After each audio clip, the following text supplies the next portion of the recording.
исследованиям многие материалы. Ошто майыптык медиа аталышындагы тренинг болуп өттү. Ага журналисттер, блогерлер, массалык маалымат каражаттарынын өкүлдөрү катышты. Тренингдин жүрүшүндө майыптыгы бар жарандардын жашоосун чагылдырууда журналистикалык этиканын сакталышы, алардын укуктары тууралуу маалыматтар айтылды.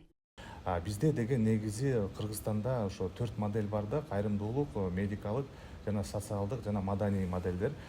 Биздин бүгүнкү миссия кийин журналисттер болобу, блогерлер болобу ар кандай материалдарды жазганда же болбосо видеону тартканда алар майыптыгы бар адамдарды туура жагынан көрсөтүү, чтобы показать их с социальной точки зрения, чтобы это были не объекты жалости, да, а что это тоже люди.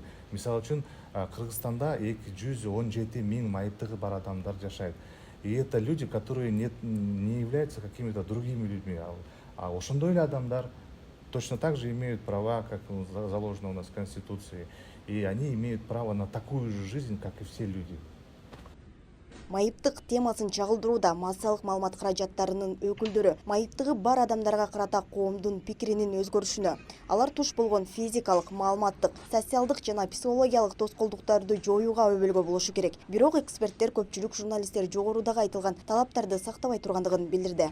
Мисалы видео материал, ар кандай материалдарды коомго таратканы менен аны көрүүсү начар адамдар аны кабылдай албайт. Ал тифлокомментарий жок жасалат. Мисалы ошондой тоскоолдуктарды жоюу багытында иштесе, журналисттер көбүрөөк пайда келтирмек да бул багытка.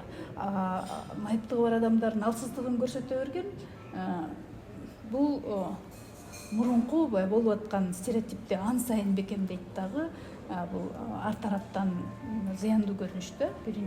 Башында айткандай, бир чети майыптыгы бар адамдар өздөрү биз жардамга муктаж экенбиз дейт, экинчи тараптан коом дагы майыптыгы бар адамдарга жардам бериш керек экен дейт. Көбүнчө биздин журналистика майыптуулук темасын социалдык багытта чагылдырат да, социалдык багытта.